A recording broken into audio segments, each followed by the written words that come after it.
오늘도 느헤미야의 말씀을 통해서 우리가 공동체를 회복하는 것, 세워가는 것에 대해서 함께 고민해 봤으면 좋겠습니다. 오랜만에 건축 얘기를 좀 해볼까 합니다. 여러분 혹시 루이스 설리반이라는 건축가 혹시 아십니까? 네, 루이스란 이름도 많고 설리반이란 이름도 워낙 많아가지고요. 건축가인지 내가 어디서 들어봤는지 모를 텐데요. 설리반 선생님 아니고요. 루이스 설리반입니다. 모더니즘 건축을 하던 건축가입니다. 바우하우스라고는 또 못 들어보셨죠? 네, 건축을 안 하셨으니까 크게 상관없습니다. 바우하우스를 이끌던 루이스 설리반이라는 건축가가 있었는데요. 이 사람이 했던 유명한 얘기가 있습니다. 다른 건 다 몰라도 이거는 혹시 들어보셨을 수 있어요. 자, 이 사람이 이런 얘기를 했습니다. 형태는 기능에 따른다. 어디서 들어보신 적 있으시지 않습니까? 형태는 기능에 따른다. 네, 딱하니 들어본 적 없어도 어디선가 들어본 적 있으신 말일 것 같은데요. 형태라는 것이 중요하다기보다 기능이 먼저고, 형태라는 건 기능에 따라서 얼마든지 바뀔 수 있다라는 관점에서 이야기한 거죠. 그래서 디자인은 그 기능을 잘 담고 있느냐, 담고 있지 못하느냐가 더 중요할 수 있다. 그렇기 때문에 우리가 알고 있는 형태라는 건 항상 기능에 따라 바뀔 수 있다는 얘기를 한 것이죠. 이 이야기를 조금 돌려서 생각해 보면요. 기능을 제대로 하고 있지 못한 무언가가 있다면 그것은 본질을 담고 있지 못한 것이고, 그리고 그것은 완성된 것이라고 보기 어렵다고도 할 수 있다는 것이죠. 여러분들은 어떤 물건이나 건물이나 무엇인가 완성된다고 할 때 여러분 어떤 것들을 기대하십니까? 찬란한 외관을 생각하십니까? 건축물은 멋진 파사드, 이쁜 유리창 이런 거 생각하실 수 있는데요. 그것이 다일까요? 우리는 항상 완성된다는 것들을 생각하면서 무엇인가 떠올리고 우리가 생각하는 기준들이 있습니다. 이렇게 완성품에 대한 이야기들, 그리고 기능과 본질에 대한 이야기들을 하는 이유는요, 오늘 본문이 그런 얘기들을 담고 있다고 생각했기 때문입니다. 우리가 함께 읽은 본문 이야기 가운데 사실은 말씀을 읽었다라는 얘기에 집중되어져 있지만, 이 본문은 예루살렘 성벽이 완성되어진 이후의 이야기를 담고 있죠. 그렇게 고대하고 그렇게 기다리던 성벽은 이제 완성이 됐습니다.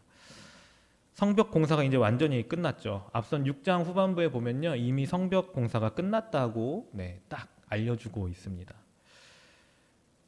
6장 15절에 보면 성벽의 역사가 끝났다 딱 기록하고 있고, 하나님께서 이 역사를 이루셨다고 고백하는 구절들이 등장하고 있죠. 느헤미야를 통해서 너희에게 이 일들을 하겠다라고 말씀하셨던 그 일들이 이제 완성되어진 상태였다는 것이죠. 느헤미야를 통해서 이루고자 했던 그 일들이 이제는 다 끝난 상태라는 것이죠. 그리고 오늘 본문, 그리고 그 앞선 본문에서도 보면요, 돌아온 이스라엘 자손들이 자기들의 성읍에 거주하며 살고 있었다라고 이야기하고 있다는 것이죠. 이제 성읍에 거주할 만큼 성벽은 완성되어졌고, 이제 그들의 삶을 꾸려나가면 되는 것으로 보여지는 상황 가운데 있다는 것이죠. 이렇게 아름답게 성벽이 마무리됐고, 이제 이들은 자신들의 집을 지으며 아름답게 거주했다라고 마무리되면 딱 좋을 이야기인데요. 오늘의 본문 이야기는 갑자기 성벽이 완성된 이후에 다른 이야기를 하고 있습니다. 성벽 재건이 끝났음에도 불구하고, 성벽 재건의 역사가 마무리됐음에도 불구하고 무언가 새로운 이야기를 펼쳐내고 있다는 것이죠. 이렇게 이야기를 다시 끄집어내고 다시 이야기하고 있다는 건 무언가 끝나지 않고 남은 이야기가 있다는 것이죠. 이스라엘 백성들의 성벽의 재건 이야기가 아직 끝나지 않았다라는 걸 느헤미야서는 말하고 있다는 것입니다. 이 말이 좀 이상하죠. 성벽 재건은 완성되어졌다고 이미 6장에서도 얘기했고, 그 완성되어진 성벽 안에서 거주하기 시작했다라고 이야기했음에도 불구하고 이야기가 끝나지 않았다고 이야기하고 있다는 것이죠. 뭔가 이상합니다. 우리는 생각할 때 성벽 재건에 대한 미션을 가지고 온 느헤미야가 성벽을 완성했으면 끝난 건데, 뭐지? 이렇게 생각할 수 있겠죠. 그런데 지난 설교들을 잘 기억해 보시면요, 이 성벽을 재건한다는 건 어떤 의미를 가지고 있다고 말씀드렸을까요? 기억이 안 나시죠? 참 감사합니다. 성벽을 재건한다고 하는 것, 그냥 물리적인 돌을 쌓아 나가는 것, 그리고 우리가 안전을 위해서, 우리의 삶의 안전을 위해서 그냥 쌓아가고 있는 돌무더기일 뿐이냐? 그것이 아니라고 말씀드렸죠. 이 성벽을 재건한다는 건 결국은 사람들을 세워가는 과정이고, 그 사람들을 세워간다는 건 공동체를 세워간다는 이야기를 드렸습니다. 성벽으로 대변되어지고 성벽으로 우리에게 보여지고 있지만 사실은 사람을 세워간다는 것이죠. 이 성벽이 이렇게 세워지고 있는 성벽이 제대로 된 기능을 한다는 것, 성벽으로서 그 안에 있는 사람들을 보호하는 것, 그런데 그것을 사람을 세우는 것이라고 바꾸어 말한다고 한다면 이 성벽이 재건되어지는데 가장 중요한 건 이 성벽의 기능을 다하는 것, 그것은 공동체의 사람들이 기능해야 한다는 것이죠. 공동체로서 기능을 해야 한다는 것입니다. 성벽이 물리적으로 완성되는 것들을 넘어서서 그것이 담고 있는 공동체를 완성한다는 이야기를 하고 있는 것이라면 공동체가 기능을 해야지만 이 성벽은 완성되어지는 것이라는 것입니다. 물리적인 성벽이 완성되어졌음에도 불구하고 그 공동체가 기능하지 못한다면 사실은 본질을 잃어버리고 완성되어졌다고 말하기 어렵다는 것입니다.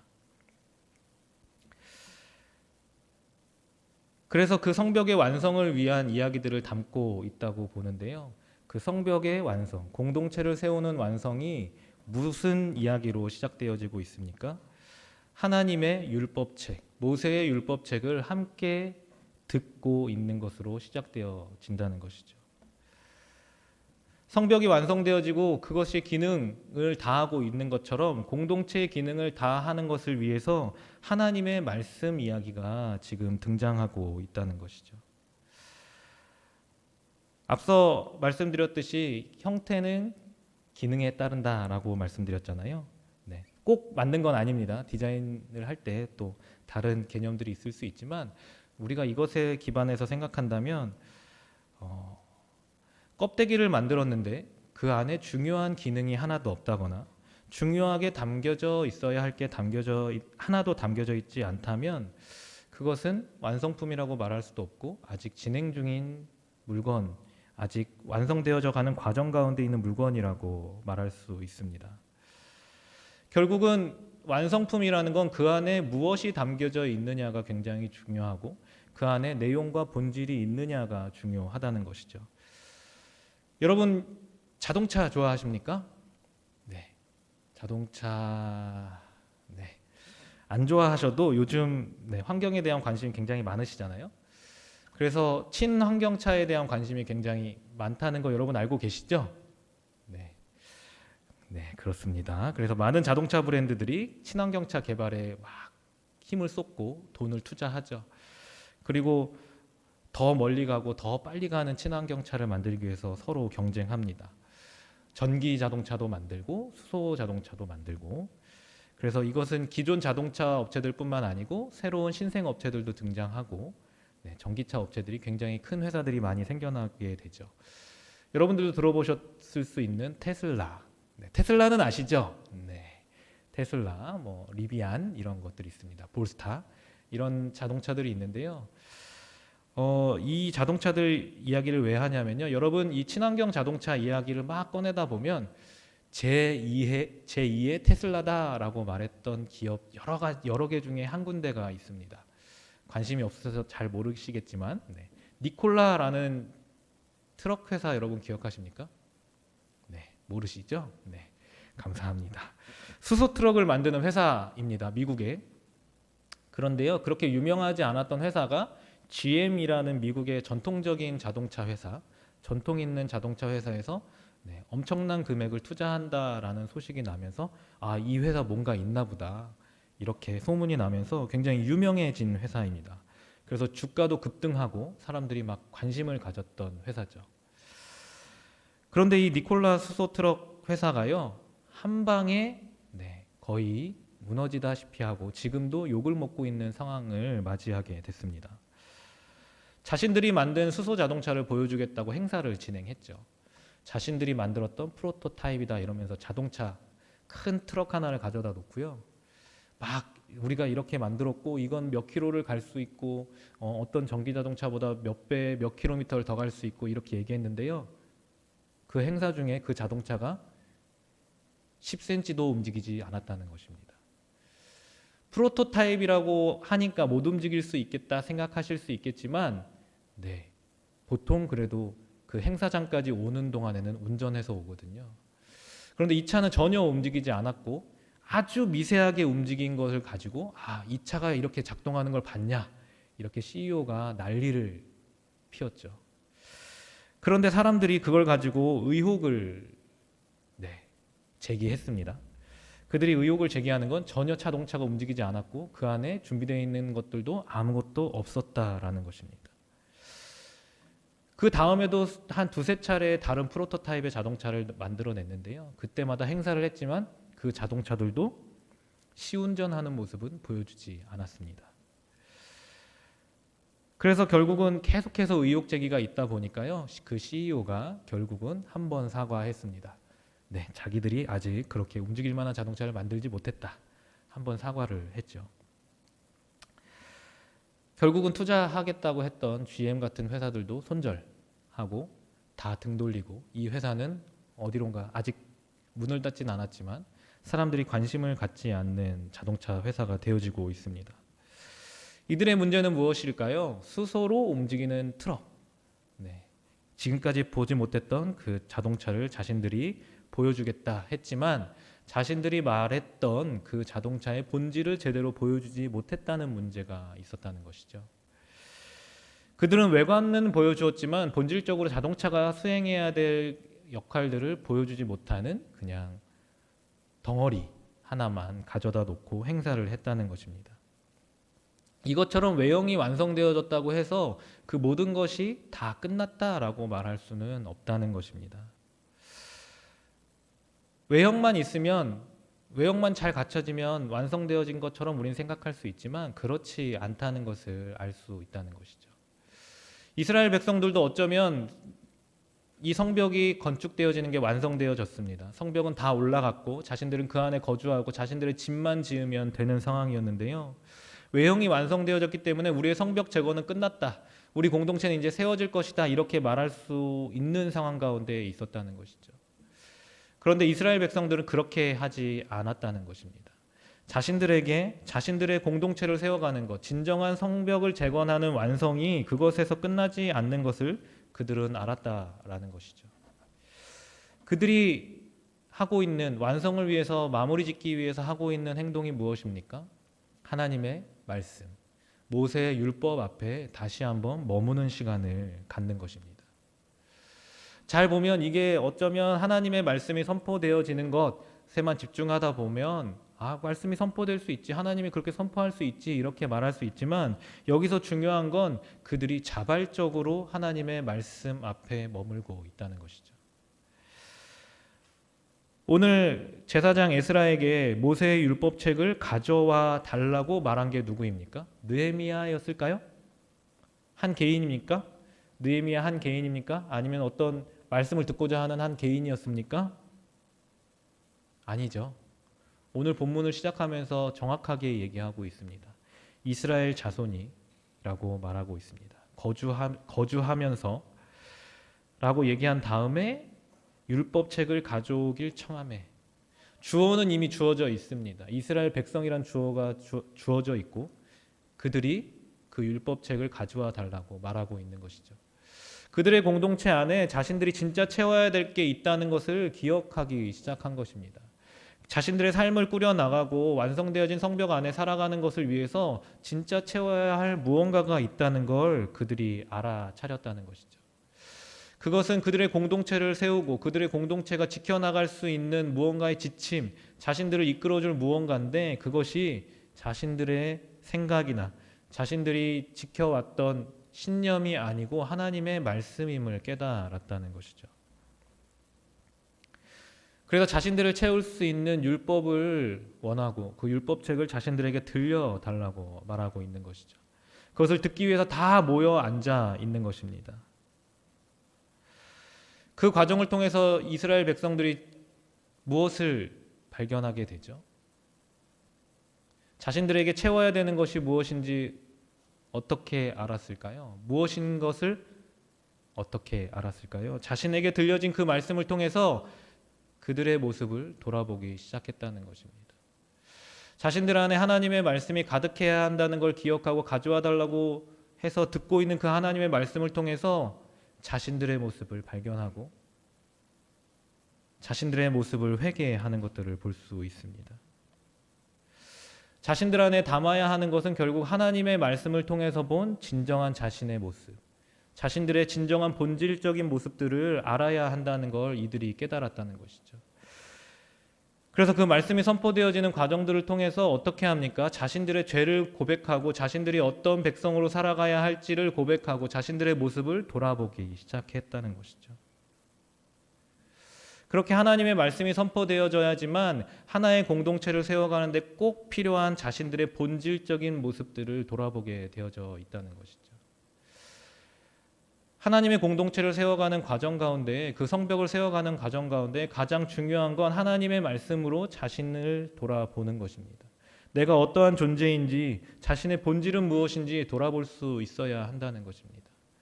그렇게 자신의 모습을 돌아보기를 원해서 하나님의 말씀을 구할 때에 그때에 자신의 모습을 돌아볼 수 있다는 것입니다. 어쩌면 이게 굉장히 쉬운 것처럼 느껴질지도 모르겠습니다. 우리는 수련회도 다니고 오랜만에 수련회도 갔다 왔고 그 안에서 들려진 말씀이 있고 내가 하나님의 말씀이 필요해 이렇게 생각하면 여러분 쉽게 검색해서 굉장히 유명한 설교가들의 설교를 들을 수 있는 지금 상황 가운데 살아가고 있기 때문이죠. 그런데 하나님의 말씀으로 자기를 돌아본다는 건요, 다시 한번 오늘의 본문을 통해서 본다면 그렇게 간단하고 그렇게 손쉽게 한순간에 이루어지는 일이 아니라는 것을 알게 됩니다. 오늘 그들이 하나님의 말씀이 선포되어지는 것을 원해서 에스라에게 율법책을 가져다 달라고 하고 그것을 낭독하고 있는 가운데 시간이 기록되어져 있죠. 뭐라고 얘기합니까? 3절에 보면요, 수문 앞 광장에서 새벽부터 정오까지 라고 말하고 있습니다. 그 율법책에 귀를 기울였다는 시간이요, 새벽부터 정오까지라고 말하고 있다는 것이죠. 그냥 한순간에 어떤 한 구절, 토라의 어느 한 구절을 읽는 것들을 듣고 변화되어졌다고 말하는 게 아닙니다. 굉장히 긴 시간 동안에 자기에게 들려지는 하나님의 말씀을 듣고 있다는 것이죠. 어쩌면 하나님의 말씀을 통해서 우리의 삶을 돌아보고 우리의 삶을 반추하고 우리의 삶의 본질을 돌아본다는 건 어쩌면 긴 시간 동안에 우리에게 들려지는 하나님의 말씀이 필요하다는 것입니다. 공동체를 세워가고 공동체를 회복시키는 하나님의 말씀이라는 건 어느 한때에 주어진 한 번의 말씀으로 되는 게 아니라는 것이죠. 긴 시간 동안에 우리에게 들려지는 그 말씀을 곡씹고 다시 한번 자신의 모습을 대입하며 돌아봐야지만 알 수 있다는 것입니다. 그렇게 긴 시간 동안에 들려지는 말씀을 깨닫고 그 의미를 가지고 자신의 삶에 접근하고 다른 사람의 삶을 돌아보고 하는 것들을 할 때에만 가능하다는 얘기죠. 여러분들은 얼마나 긴 시간 동안에 하나님의 말씀 앞에 거하고 계십니까? 우리는 긴 시간 동안에 하나님의 말씀 앞에서 떠나 있었거나 우리의 예배 가운데에서 하나님, 이 예배 가운데에도 나오지 못하던 모습들이 있었을 수 있고 그 가운데 이제는 우리의 신앙을 회복해야 된다고 하고 행사도 했고 이 예배 가운데 점점 사람들이 나오기 시작하지만 여러분들 삶 가운데 얼마나 하나님의 말씀 앞에 긴 시간 동안 머물고 계십니까?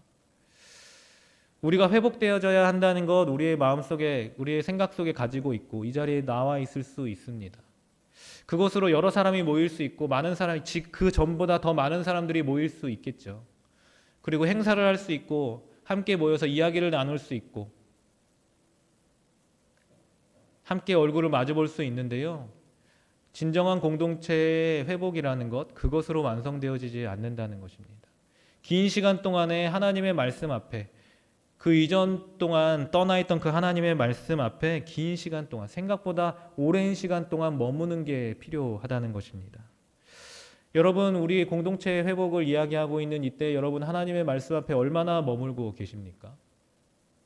한 번의 설교 말고 여러분들이 직접 하나님의 말씀 앞에 머무는 시간들을 통해서 여러분들의 삶을 돌아보고 여러분들에게 하나님께서 하시는 말씀이 무엇인지 돌아보는 시간이 얼마나 되십니까?